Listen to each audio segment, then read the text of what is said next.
Toda Institute for organizing all these activities, which I believe is of great importance for intellectuals, for all those who are interested in maintaining international peace, for all those who are interested in reducing the international tension.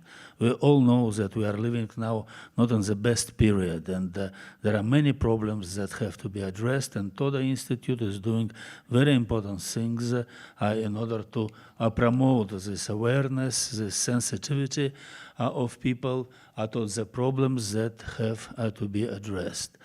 My role is to say a few words on the subject of our panel, which is maintaining global order and peace after Ukraine. So I will focus exactly on this issue, but let me tell, first of all, that I could make a couple of very short comments on the previous presentations which were made here by my colleagues. And these two short comments are the following. First, about the presentation made by Stuart Casey Maslen right now. My comment would be the following. I fully agree his emotional approach. I think that he is absolutely right in saying that we have serious problems. We, I mean the international community, all those who are somehow involved in thinking and doing things in the international arena. So we have great problems in terms of ensuring and maintaining standards which have probably been theoretically adopted, but which are not observed and which are violated very often, and also in the case of the conflict in and around Ukraine. And I agree with what he said when he insisted on the fact that all these cases of violation should be investigated, should be analyzed, should be punished, but we all understand that for doing this, it is necessary to have some kind of settlement, some kind of decision-making which would bring the conflict to the end. It's during the conflict, what is only possible and what should be probably done, and it is that such enthusiasts, some enthusiasts who are dealing with this should collect information, should focus upon the problems, and should deal with these problems when this will be possible to address. We all know that this is very difficult. We all know that this is problematic. We all know that not all preconditions are there for doing this work in a very efficient way. I think that we all remember that there were a very tragic episode in this respect during the 20th centuries and during the 21st centuries, and we all know that there are very serious problems that remain unsettled and which are very, very controversial. And this will be so until the international community will not be able to operate more efficiently in terms of stopping international conflicts, preventing violence, reducing military hostilities to the zero level, because any war, any conflict, any military hostilities is accompanied by all kinds of violations of humanitarian law or all kinds of very tragic episodes. And I think that it's, once again, let me repeat, it's very important to maintain this readiness of the international community to think about this and to maintain the idea of necessity of addressing this issue in a very serious way. There are many aspects of this. There are judicial aspects, there are aspects concerning political approaches, there is international law. There is international law which is a subject of various interpretations. Many positions of this are not are considered and are interpreted in different ways. Not all countries are ready to follow those norms and the very idea of maintaining these norms. We all know that a great achievement was the establishment of the International Criminal Court, which was really something absolutely new, which is something which is not supported by some of the big countries, some of the great powers, beginning from the United States, Russia, who initially signed the treaty on establishing International Criminal Court, actually suspended its participation after several years. And so the situation here is very, very uncertain, and there is a big, big gray zone which has to be addressed. And I maintain this idea that it's necessary to be very, very active and very, very innovative in promoting this idea of having the international human law standards maintained and respected. This concerns the case of Ukraine, but again, it's very important not only to signal about such kind of very huge violations which are there, but also it's it's absolutely necessary to think how to find possibilities for addressing these issues in a way which would allow to have some kind of settlement in this area also. And also my comment on the presentation of our first speaker, Stein, Tønnesson. I think it was very helpful and very important analysis which showed the place of the conflict in and around Ukraine in the general picture of international relations, international developments during the last, well, half a century or even more than half a century. And regrettably, to my great regret, I have only to support one of his major conclusions that the conflict in and around Ukraine is something which could probably continue very long. I am still hopeful that this will probably be possible that it will be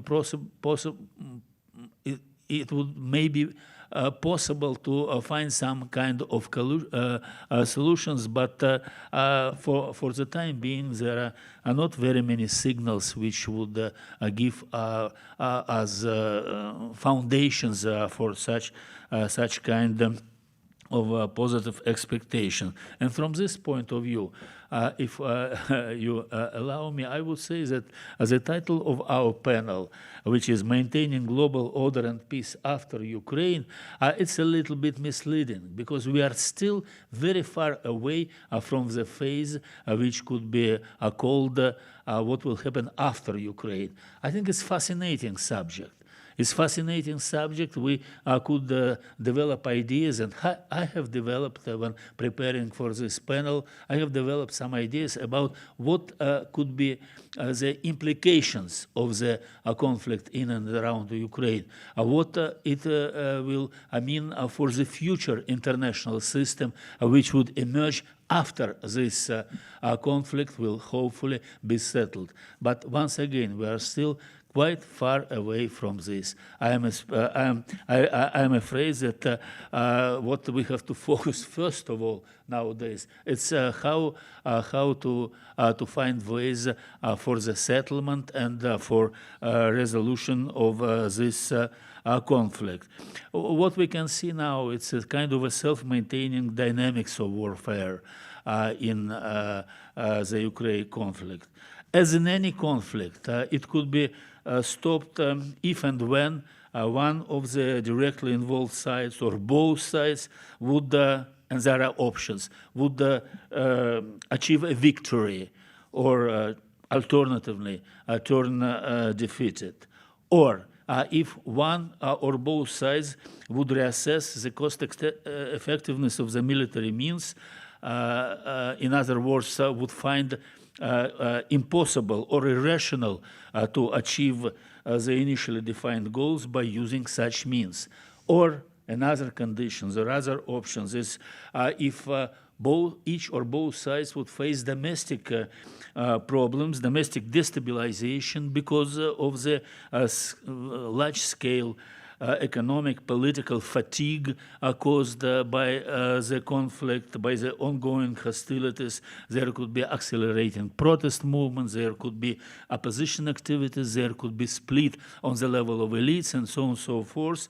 And finally, one or both sides could experience what people sometimes call the black swan scenario, with unpredictable and spontaneous changes which would have radical character. So we have all these options, and none of these options seems available right now. At least we do not have many signals which would show that there could be some kind of development in this direction. And here is my conclusion, which is very similar to what was done by Mr. Tønnesson, that since both sides do not seem inclined to the conflict settlement, since they have incompatible approaches to the basic issues, we could give a list of these basic issues, but one of them is the status of contested territories, and the approaches, basic approaches, are incompatible till now. Since we cannot say anything about the character of the ongoing hostilities. And now they resemble more, if we go back to the history, they resemble more what happened during the First World War rather than during the Second World War. It's like the Battle of Verdun rather than the Battle of Stalingrad or the Battle of Berlin. And so we do not know about the time framework of such kind of eventual settlement, because this could take months, but this could also take years. From the Battle of Verdun till the end of the First World War, there was a time distance of 2 years. 2 years. And what is the time distance from the current situation to the settlement of the conflict, we even do not know. So there are very many things which do not make us very optimistic. There is one element which was also mentioned in the presentation on Mr. Tønnesson. It is the element of external pressure. So external pressure, not necessarily external pressure with respect to Russia, but also external pressure with respect to Ukraine from different international actors. And this list could include Western countries, but also China, but also India, and also all those who are a little bit at a certain distance from this conflict. So this international pressure could perhaps and hopefully could give some results. Pressure directly or indirectly aimed at making the directly involved parties to become more settlement-oriented, and then it will be possible. And from time to time, we could see some signals which could make us more hopeful. But unfortunately, this is not very clear, and these signals are not very, how to say, significant. And we could only hope that there would be this positive development, but we cannot see many signs of this. Now, what could happen afterwards? So just one, I see these indications that I have only 1 minute left. 1 minute left is for saying a few words about what could happen after this conflict. What kind of situation we could have after the conflict is settled. And here I could say only two things. Well, first, very much will depend on the character of this settlement. And here we could have a variety of possible outcomes.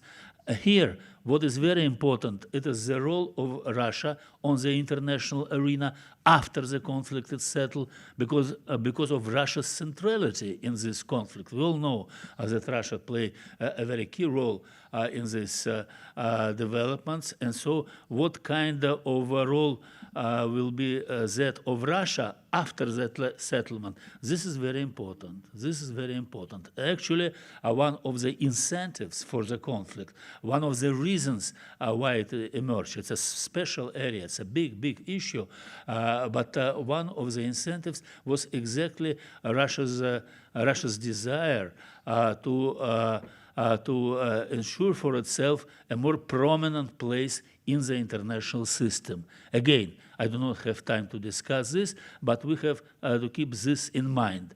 And this is a very important element, and the future international the future of the international system after the settlement will very much depend on how Russia will assess this new situation of its own role in the international system after the settlement. And this will be my final point.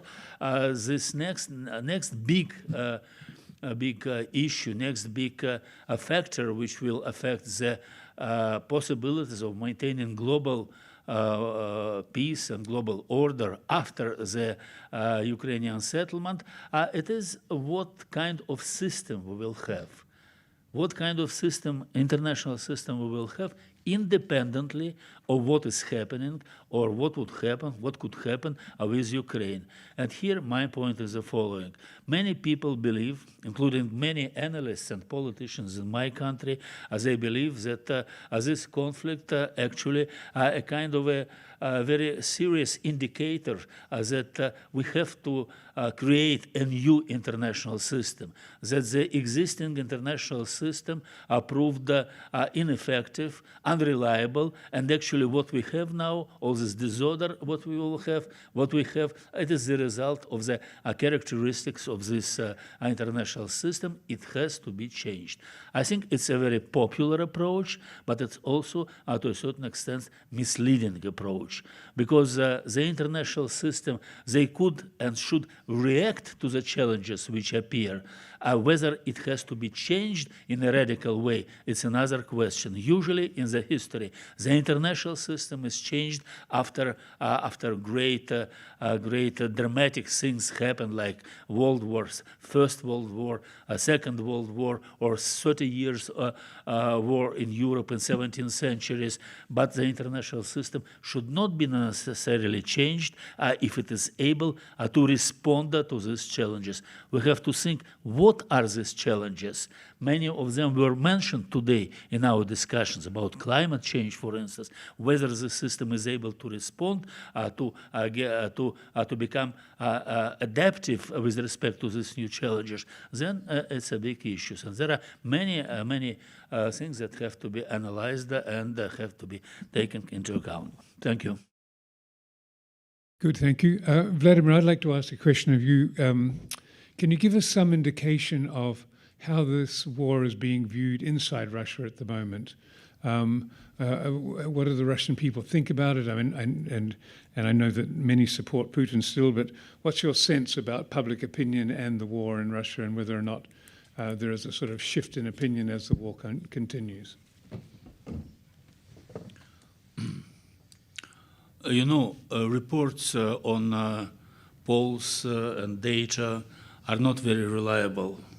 They are very different, and you understand, we all understand well that when there is a war-type situation, there is a very significant role of propaganda, there is a very significant role of control on information, and the governments always perform this role.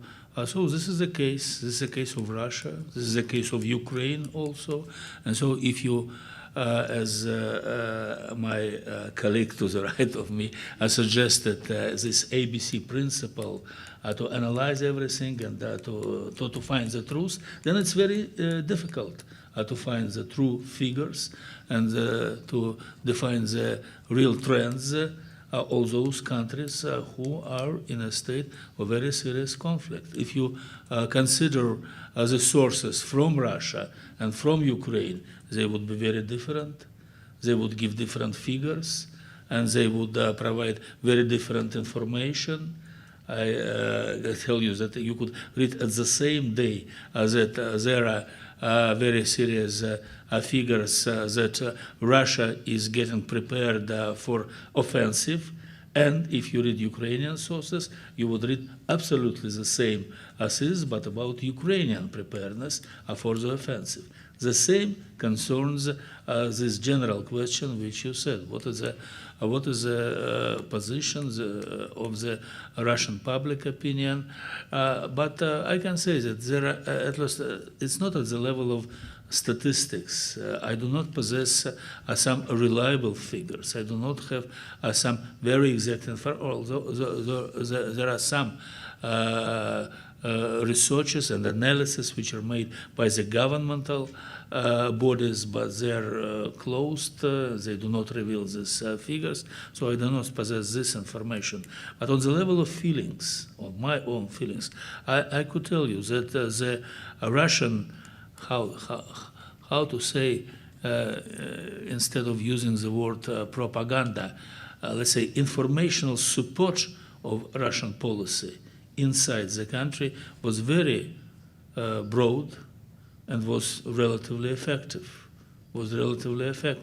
because it concerns the information which people get from TV, from radio, from commentators, all kind of commentators, from media, and you know that Russia in this respect has some specificities if compared with, let's say, standard democratic countries. So there are some things which actually can be done by the government more efficiently than by the opposition, and this produce some results. This really produce some results. So I think that basically there is the support of the public opinion with respect to Russia's official policy. And the argument which are being used for, let's say, be presented as a, let's say, background of what we call officially in Russia special military operation, so they are quite broadly supported. It's not unanimous support, and there are also critical assessments, but these critical assessments, you cannot see them, you cannot hear them, whereas the official line, it's almost 100% oriented towards supporting this policy line. And that I can tell you that we cannot see some very significant indications of possible alternative thinking and approaches. There are certainly, but basic situation is like that. 1 minute left. Vladimir, do you want to make any comment at all about the susceptibility of the Russian regime to Russian public opinion? Acceptability of Russian regime to Russian public opinion? No. Which regime? The ability of the Russian regime to respond to Russian public opinion in the event of a peace movement emerging. And okay, I have already said that the Russian public opinion, it does exist, but it cannot operate in a very visible way or in a way which would be a very significant factor of domestic developments. So if there are some changes because of some domestic trends in my country, then I think that it's mainly about domestic trends within the elites, different corporate groups. Different groups which have different orientations with respect to economic developments, with respect to their status, with respect to their role. For instance, those who are involved in economic activities. There are those who suffer very much because of the sanctions and very unhappy because Russia has now been sanctioned in a so significant way. For them, this recent development related to Ukraine is something which has produced very negative results. But others consider that perhaps it's even better if we have isolation, so we do not have competitiveness on the part of the Western companies, and so this competitive factor becomes non-existent, and they could operate independently within the country. So they would consider that this is better for them. So it's a kind of a sometimes open, but more often some tacit debate, but a kind of a struggle within this part of society. As for the Russian public opinion in general, so on the one hand, I said what I said, that its role is not very, how to put it, is not very prominent. But on the other hand, we have to have next year presidential elections. And during these presidential elections, President Putin or those who are around them, or those who support them, or those who would define the political line of Russia in the future, they are interested to have a certain level of support on the public, on the level of the public opinion. And so they have to think, and they have to think seriously about the voting behavior of the population. And this is the reason why the government and the political class, they pay so much attention to mass media, to everything which would allow to influence the public opinion.